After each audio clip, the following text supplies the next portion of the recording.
naghatid ng good vibes sa social media ang aktres na si RC Muñoz matapos niyang ibahagi ang isang nakakatawang video tungkol sa kanyang karanasan bilang third wheel sa isang dinner gathering. Kinaumanin ng libo-libong reaksyon ang naturang post dahil sa kanyang nakakaaliw na pagpapatawa at relatable na sitwasyon. Sa simula ng video, makikitang masayang kumakain si RC ng steak habang umiinom ng white wine.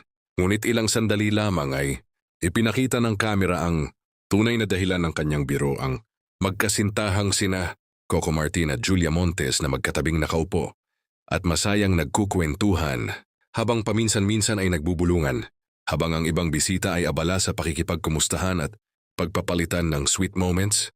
Si RC naman ay game na ipakita ang kanyang pagiging single.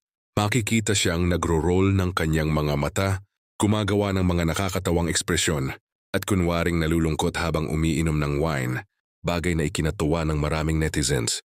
Mas naging nakakatawa pa ang eksena ng lapitan siya ng isang server upang muling lagyan ng wine ang kanyang baso. Nilagyan niya ng caption ang video ng Singles Pro Max at Single is Life, na lalong nagpatawa sa kanyang mga taga-subaybay at agad na naging usap-usapan online.